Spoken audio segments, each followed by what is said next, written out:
اللعين الرجيم. بسم الله الرحمن الرحيم.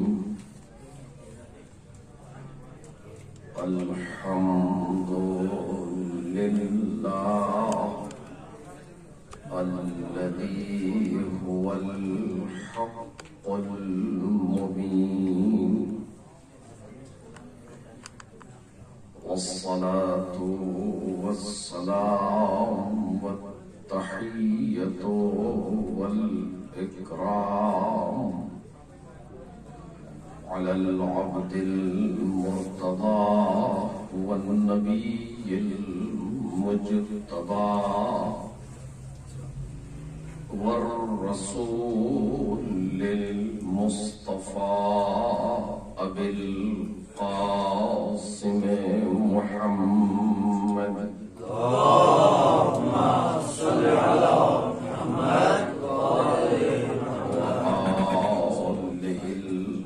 الأطيبين الأطهرين الأكرمين المعصومين المظلومين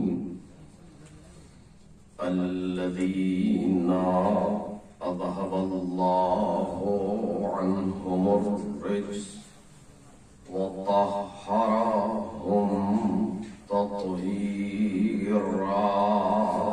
اللهم صل على محمد وآل محمد. لا سيما ابن الزهراء بقية الله وآيته الكبرى واللعنة الأبدية على أعدائهم أجمعين. أما بعد، فقد قال الله الكريم في الذكر الحكيم: يريدون ليطفئوا نور الله بأفواههم والله متم نوره ولو كره الكافرون. اللهم صل على محمد وآل محمد. بزرگان محترم اور برادران ارجمند،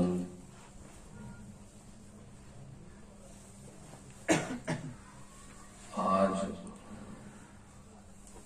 کے اس مسعود و مبارک موقع پر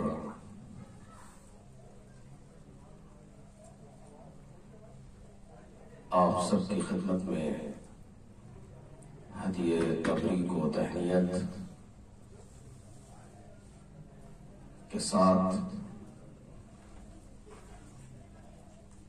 گفتگو کا آغاز قرآن مجید کی مشہور و معروف آیہ کریمہ سے ہو رہا ہے،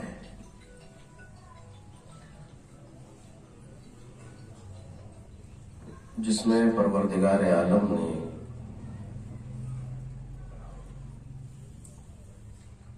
ایک بہت اہم مسئلے کی طرف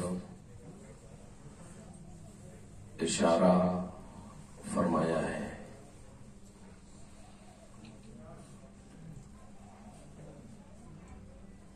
مجھے آنے میں 10 منٹ تاخیر ہوئی، راستے میں جام وغیرہ کی وجہ سے معذرت خواہ ہوں۔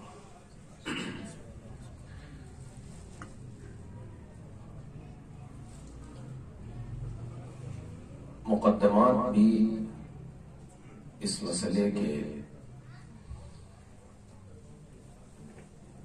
اتنے وقت میں مکمل نہیں ہو سکتے، مگر صرف ایک اشارہ ہے آپ افاضل کے سامنے کہ یریدون لیطفئوا نور اللہ بافواہہم، یہ لوگ اپنی پھونکوں کے ذریعے سے، اپنے منہ کے ذریعے سے یہ چاہتے ہیں کہ نور خدا کو خاموش کر دیں۔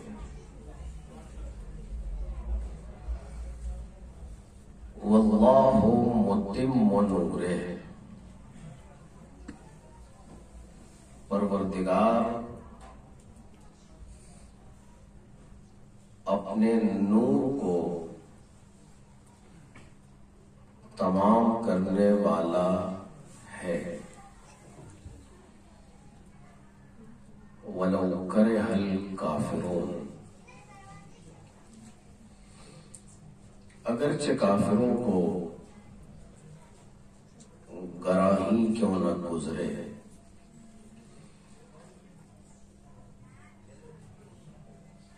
ایک جنگ مسلسل،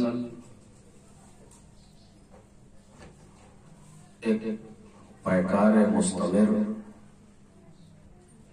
کی جانب اس آیہ کریمہ میں اشارہ کیا جا رہا ہے کہ جو نبی بھی ہے اور نہیں بھی ہے،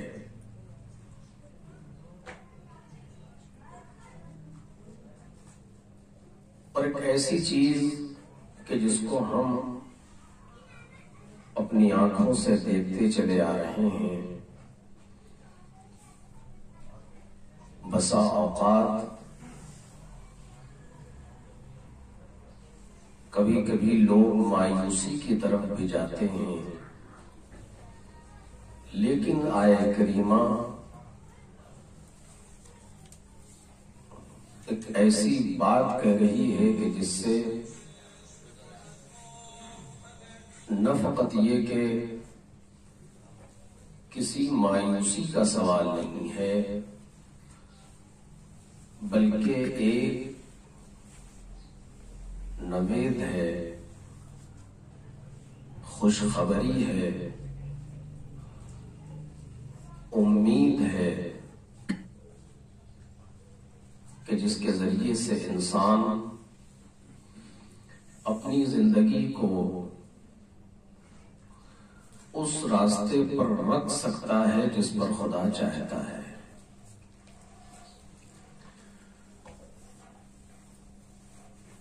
اور اس درمیان ہمارا کوئی ذکر نہیں ہے۔ میں اس نقطے پر مختصر سی توجہ چاہوں گا۔ اس درمیان ہمارا کوئی رول نہیں ہے،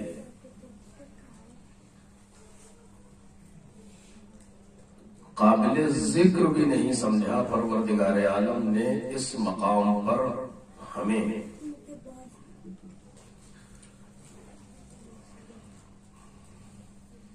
عرض کر رہا ہوں کہ مقدمات بھی فراہم نہیں کرنا ممکن ہے اس وقت، اور شام کی تقریر میں کچھ تفصیل عرض کروں گا۔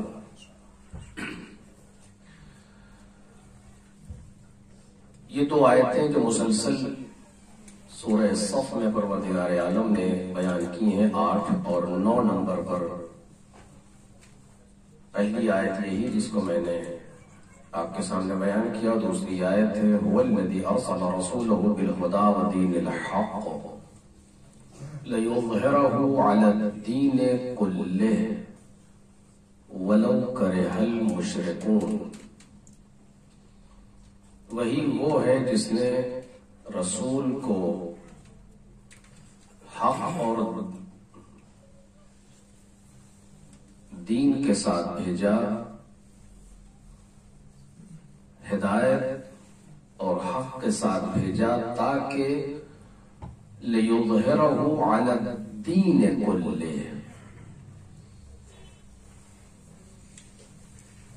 ترجمہ جب آپ دیکھیں گے تو ترجمہ جو ہم ذہن میں آتا ہے ہم سب کے وہ ہے علل ادیان،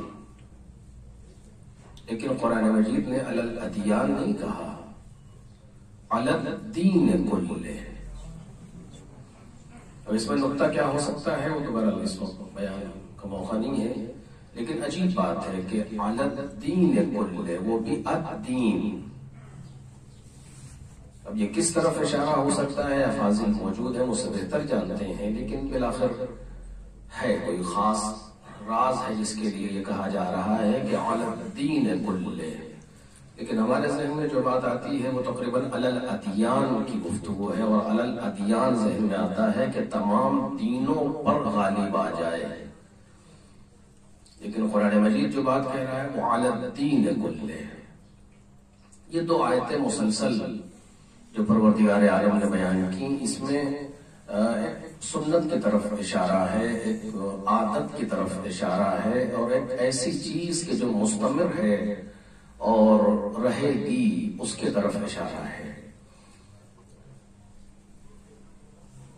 خدا مخالف افراد، خدا مخالف طاقتیں یہ چاہتی ہیں کہ اللہ کے نور کو مٹا دیا جائے۔ تعبیر عجیب ہے، میں کہہ رہا ہوں ساری بات عرض نہیں کر پاؤں گا، تعبیر عجیب ہے، نور افواہہم یطفئون۔ لیکن بہرحال خدا دشمن طاقتیں یہ چاہتی ہیں کہ پروردگار کے نور کو مٹا دیا جائے۔ نور کیا ہے؟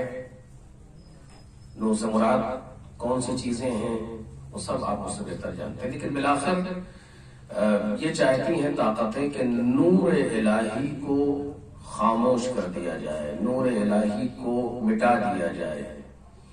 پروردگار عالم کہہ رہا ہے کہ واللہ متم نورہ، خدا اپنے نور کو تمام کرنے والا ہے، وہ بھی اسم فاعل کے ساتھ، متم نورہ۔ یہ کام ہم کرنے والے ہیں، یہ کام پروردگار کا ہے، تمہارا نہیں ہے۔ میں نے عرض کیا کہ ان دونوں آیتوں میں ہم کس جگہ پر ہیں کوئی جگہ تعین نہیں ہو رہی، کوئی قابل ذکر نہیں سمجھے جا رہے ہم اور آپ جو آیت میں آ رہا ہے۔ یریدون کا فاعل بھی ہم نہیں ہیں، ادھر جواب میں خدا خود ہے، وہاں بھی ہم قرار نہیں پا رہے ہیں۔ چل گفتگو تھوڑی سی عجیب سی ہے، لیکن بالآخر یریدون لیطفئوا نور اللہ بافواہہم، یہ چاہتے ہیں کہ پروردگار کے نور کو مٹا دیں، بجھا دیں، ختم کر دیں، تمام کر دیں۔ واللہ متم نورہ، عجیب انداز ہے پروردگار عالم کا، واللہ متم نورہ، پروردگار اپنے نور کو تمام کر کے رہے گا، وہ تمام کرے گا۔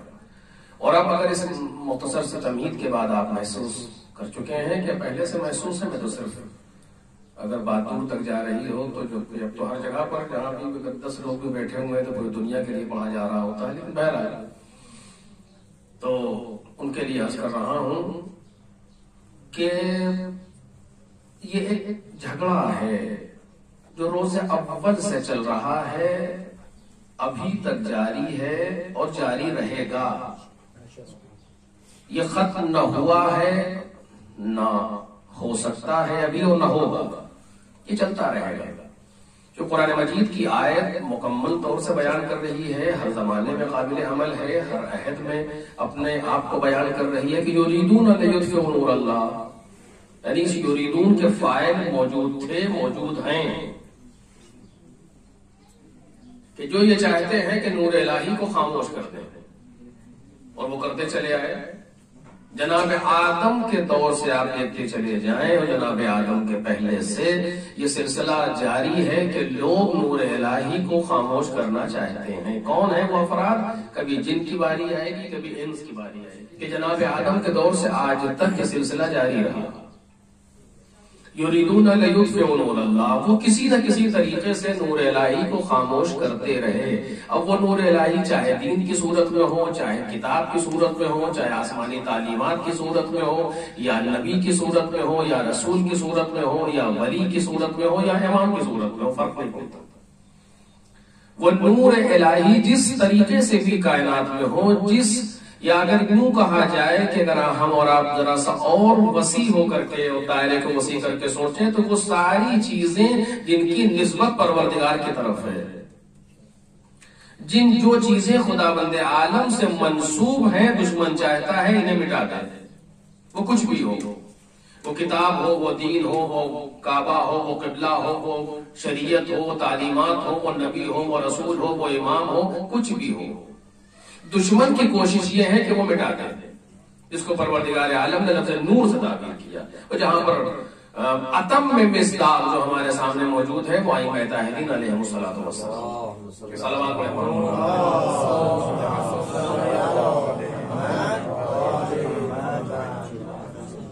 جو اتم میں مصداق قرآن مجید کی آیتوں کے درمیان جو موجود ہیں وہ ائمہ طاہرین علیہم الصلوۃ والسلام ہے نور کے لیے.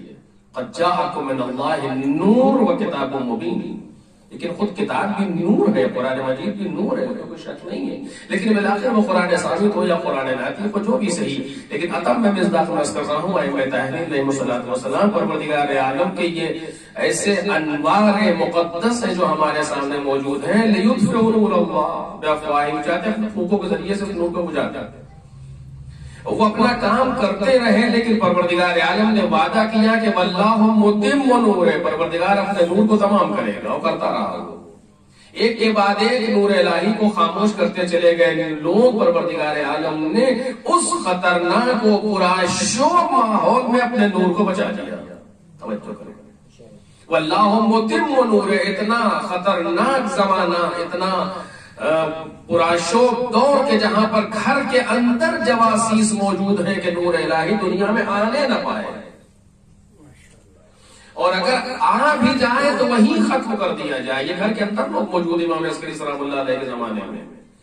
اور جناب امام عسکری علیہ السلام کی کل جو خطا دشمنوں کے سامنے ہے وہ یہی ہے کہ یہی وہ ہے جس کا بیٹا پوری کائنات کو الٹ دے گا. یہی وہ ہے. سب جانتے تھے تخت پر حکومت کر کے بیٹھ جانا اور ہے، لیکن دل سے حقیقت کو مٹا دینا اور ہے. وہ تخت کو غصب کیے ہوئے تھے وہ افراد، ایسا نہیں ہے کہ نہیں جانتے، نہیں، تخت کو غصب کیے تھے، حکومت کر رہے تھے، سلطنت کر رہے تھے، لیکن اس کے باوجود جانتے تھے کہ ہم باطل ہیں، یہ حق ہے. یہ ہر دور میں رہا ہے، اس میں کوئی شک و شبے کی بات نہیں. آپ پیغمبر کے زمانے سے چلے، پیغمبر کے پہلے سے چلے، باطل یہ جانتا ہے کہ ہم حق پہ نہیں ہیں. اور ابھی میں نے عرض کیا کہ وہ عرض نہیں کیا جا سکتا، ورنہ وقتاً فوقتاً اظہار میں کیا ہے باطل نے کہ ہم حق پر نہیں، حق پر تو فلاح ہے. اگر یہ حکومت کسی کا حق ہے تو فلاح ہے، اگر اس تخت پر بیٹھنے کسی کا حق ہے تو فلاح ہے. یہ کہتے چلے آئے ہیں لوگ، لیکن بالآخر شہوت غالب ہے، نفس غالب ہے، یہ ساری چیزیں ہیں کہ قبضہ کیے ہوئے ہیں. لیکن جانتے ہیں کہ حق کون ہے، جانتے ہیں کہ پیغمبر کے وہ صحیح جانشین کون ہیں جن کے لیے پیغمبر نے کہا تھا. اگر یہ جانتے نہ ہوتے تو کسی خاص فرد پر ظلم و ستم کے معانی نہیں پیدا ہوتے ہیں. شخص خاص پر مرتکز ہو جانا پوری حکومت کا اس بات کی علامت ہے کہ انہیں پتا ہے کہ حق کون ہے. یہ جانتے ہیں کہ آپ کون ہیں. ورنہ بہت سے لوگ کائنات میں جی رہے ہیں، حکومتیں متوجہ بھی نہیں ہوتی ہیں ان کی طرف. اور ایسا انسان جو مزاحمت نہ کر رہا ہو اعلان اس طریقے سے، یا ایک انسان کی مزاحمت کیا حیثیت رکھتی ہے، کون سی اس کی حکومت ہے جو 70% حکومت کر رہی ہو دلوں پر، یا انسانوں پر کتنے مخالفین پائے جاتے ہیں لیکن لوگ توجہ بھی نہیں دیتے. لیکن حکومت کا کسی ایک فرد خاص کی طرف متوجہ ہو جانا اس بات کی علامت ہے کہ حاکم جانتا ہے کہ حق انہی کا ہے، ہم باطل ہیں. اور اسی وجہ سے جناب امام عسکری علیہ السلام پر خاص کر مصیبت از اول امامت آپ قید میں ہیں. 6 سال کی حکومت ہے، 6 سال کی دور امامت امام عسکری کا، اور ہر وقت 3 سلاطین گزرے اور ہر ایک نے آپ کو قید کیا. اور نوبت یہ ہے کہ گھر کے اندر موجود ہے جاسوس خادمہ کی صورت میں اور کنیزوں کی صورت میں کہ وہ نور الہی آنے نہ پائے. دیکھ رہے ہیں وہ نور الہی آنے نہ پائے. یہ کیوں ہے؟ اس لیے کہ دشمن جانتا ہے کہ یہی آخری ہے کہ جو ظلم و جور کا خاتمہ کر کے عدل و انصاف سے بھر دے گا. عدل و انصاف سے بھرنے کا مطلب یہ ہے کہ ہم نہیں رہیں گے.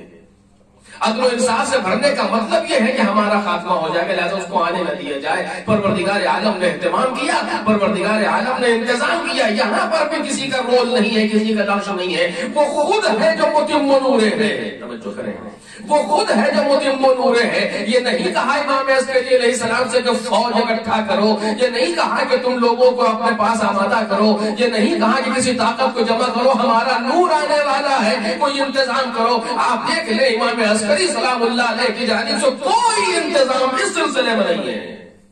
جتنا میں نے دیکھا ہے، اگر آپ دیکھیں گے تو بتائیں گے، میں انشاءاللہ پڑھنا چھوڑ دوں گا کہ کوئی بھی انتظام امام عسکری نے کیا ہو کہ کسی فوج کو جمع کیا ہو، خاص کر کچھ افراد محافظین بلائے گئے ہو، خاص کر گھر میں کسی طرح کا پہرا لگایا گیا ہو، کچھ نہیں. تمام اہتمام جو ملتا ہے وہ اتنا ہے کہ اپنی بہن سے کہتے ہیں کہ آج آپ گھر میں ٹھہر جائیں.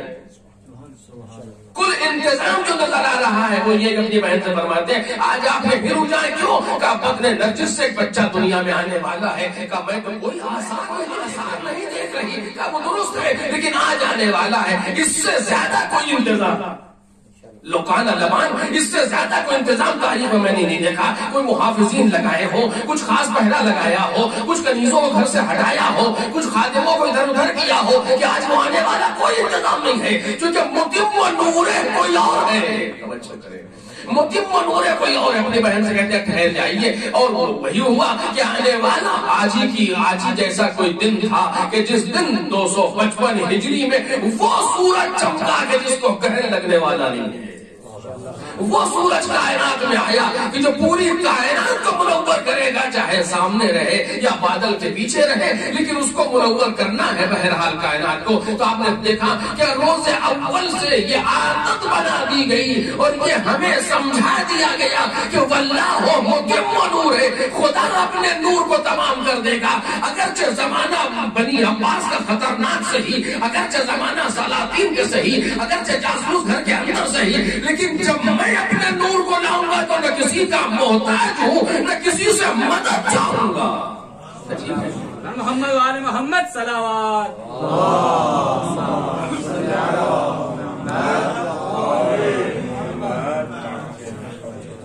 میں اپنی ناتمام گفتگو کو تمام کر رہا ہوں اسی مقام پر عزیزوں.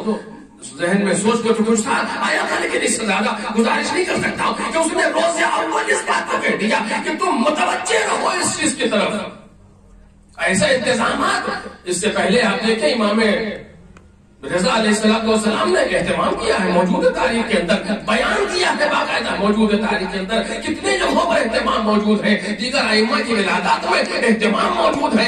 ائمہ دین کی یہاں کوئی اہتمام نہیں، بلکہ سب سے چھپایا جا رہا ہے، سب سے مخفی رکھا جا رہا ہے. کسی سے کہا نہیں جا رہا، کسی کو بتایا نہیں جا رہا. دشمن اپنی ساری طاقت کا استعمال کر رہا ہے اور امام عسکری خاموش مطمئن موجود ہے. کیوں؟ اس لیے کہ واللہ متم نور ہے. یہاں پر بیان کرنا نہیں. کیوں؟ اس لیے کہ شاید یہی وہ شخص ہے، یہی وہ آخری نور پروردگار ہے کہ جس کی غیبت طولانی ہوگی. اور جتنا اہتمام دشمن آج کر رہا ہے اس سے کئی گنا اہتمام دشمن بعد میں کرے گا. آج ولادت نہ ہونے دیں گے اس پر اہتمام ہو رہا ہے، کل ظہور نہ کرنے دیں گے اس پر اہتمام ہوگا. آج اس ولادت سے نہ آنے دینے پر اہتمام کیا جا رہا ہے، کل ظہور کے نہ ہونے دینے پر اہتمام کیا جائے گا. لیکن جس طریقے سے امام عسکری سلام اللہ علیہ مطمئن بیٹھے ہوئے ہیں کہ واللہ متم نور ہے، اسی طریقے سے ہمیں مطمئن رہنا چاہیے کہ واللہ متم نور ہے. نہ وہاں کسی فرد بشر کا کوئی دخل ہے، نہ یہاں کسی فرد بشر کا کوئی دخل ہوگا. میں ایک عجیب سی بات آپ کے سامنے عرض کر رہا ہوں، نہ یہاں کوئی فرد بشر کا کوئی دخل ہوگا. جب اس آنے والے کا وقت آ جائے گا، توجہ کریں، جب اس آنے والے کا وقت آ جائے گا تو یورپ روکتا ہے روکتا رہے، امریکہ روکتا ہے روکتا رہے، اسرائیل روکتا ہے روکتا رہے، مڈل ایسٹ روکتا ہے روکتا رہے. ان سب کے روکنے کے باوجود اچانک کعبے سے آواز آئے گی کہ آنا الحق. حیدری یا امام المنتظر، یا امام المنتظر. بر محمد وآل محمد صلوات.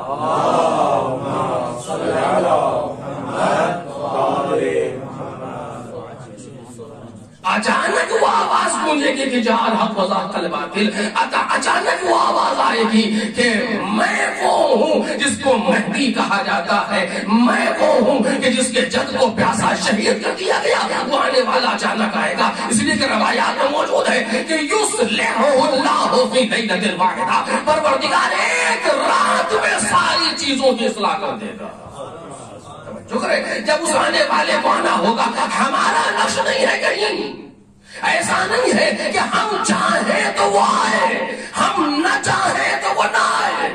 ایسا نہیں ہے. واللہ متم نورہ، پروردگار اپنے نور کو تمام کر کے رہے گا. ہمارے چاہنے یا نہ چاہنے کا واللہ متم میں کوئی دخل نہیں پایا جاتا. پوری دنیا نہ چاہے تو بھی وہ آنے والا آ جائے گا، پوری دنیا چاہے لے تب بھی جو وقت ہے اس کے آنے کا، اس میں کوئی تبدیلی ہونے والی نہیں ہے. جب آنے کا وقت معین ہے، جب آنے والا جس وقت پر جس کو آنا ہے وہ آ کر کے رہے گا. ہمارا نہ کوئی نقش ہے، نہ کوئی رول ہے، نہ کوئی زمینہ فراہم کرنے کی فکر ہونی چاہیے، نہ کسی چیز کی فکر ہونی چاہیے. ہمیں صرف ایک بات کی فکر ہونی چاہیے. توجہ میرے عزیزو، یہ جملہ ظاہر نہ ہو. صرف ایک بات کی فکر ہونی چاہیے کہ اگر وہ آنے والا آ گیا تو ہم کہاں قرار پائیں گے.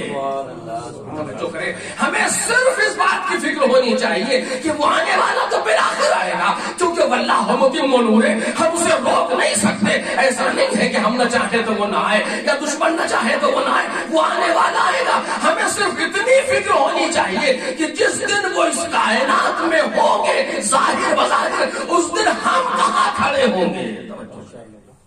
ان کی حکومت میں، ان کے زمانے ظہور میں، ان کی سلطنت میں ہم کس مقام پر ہوں گے. ہمیں صرف اس بات کی فکر ہونی چاہیے. ایسا نہیں ہے کہ ہم کچھ کریں ان کے لیے، ہم کیا کریں گے ان کے لیے، ہم کیا اور ہماری حیثیت کیا. ہمیں صرف اپنے لیے کرنا چاہیے.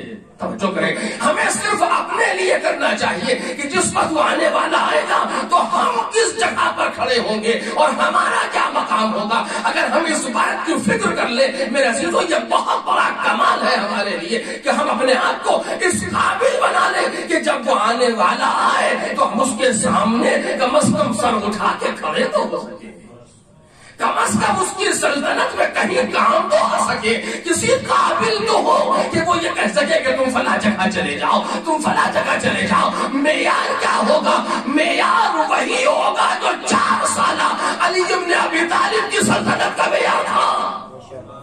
دوسرا کوئی معیار آنے والا نہیں ہے، دوسری کوئی تبدیلی ہونے والی نہیں ہے. جو امام اول کی حکومت کا معیار تھا اسے ہمیں توجہ دینی چاہیے کہ کس طریقے سے لوگوں کو مقامات ملے ہیں ظاہری و باطنی. علی بن ابی طالب کی حکومت میں اسی طریقے سے امام آخر کی حکومت میں بھی مقامات تقسیم ہوں گے. ایک صلوات پڑھتے ہیں محمد صلی علی محمد. بس عزیز و جو وقت مجھ سے کہا گیا تھا اس سے 6 منٹ زیادہ میں نے آپ کو زحمت دی، اس جگہ بات کو تمام کرنا. پروردگارا بحق الزہرا و ابیہا و امہا و بعلہا و بنیہا و سر المستودع فیہا، امام زمانہ کے ظہور میں تعجیل فرما. پروردگارہ ہم سب کو ان کے اعوان و انصار میں شمار فرما. پروردگارہ ہم سب کو معرفت محمد اور آل محمد سے سرفراز فرما. شفاعت محمد اور آل محمد نصیب فرما. دنیا اور آخرت میں ایک لمحے کے لیے بھی محمد اور آل محمد سے جدا نہ فرما.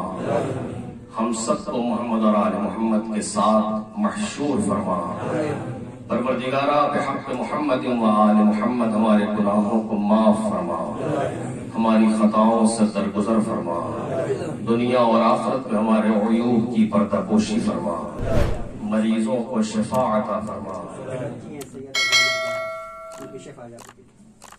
پروردگارہ مریضوں کو شفا عطا فرما، بالخصوص جس بچی کے لیے کہا گیا زینب زہرا انہیں، اور جو آپ حضرات کے ذہنوں میں جہاں جہاں جو لوگ مریض ہیں محمد اور آل محمد کے چاہنے والے، سب کو اس دن کی برکت سے شفائے کامل و عاجل مرحمت فرما، مرحومین کی مغفرت فرما، قرضداروں کا قرض ادا فرما، حاجت مندوں کی حاجت روا فرما، پروردگارہ پرچم اسلام کو سربلند فرما، پرچم کفر و نفاق و شرک و سرنگو فرما، مقامات مقدسہ کی حفاظت فرما، مراجع کرام خصوصاً رہبر کے سائے کو ہم سب کے سروں پر دوام فرما، پروردگارہ جہاں جہاں بھی محمد اور آل محمد کے چاہنے والے سب کے دین و ناموز جان و مال عزت و آبرو کی حفاظت فرما، دشمنان محمد اور آل محمد اگر قابل ہدایت نہیں ہیں تو جس لباس میں بھی ہیں رسوائی و ذلت کے ساتھ نیست و نابود فرما، پروردگارہ اس قلیل عمل کو اپنی بارگاہ میں قبول فرما، ربنا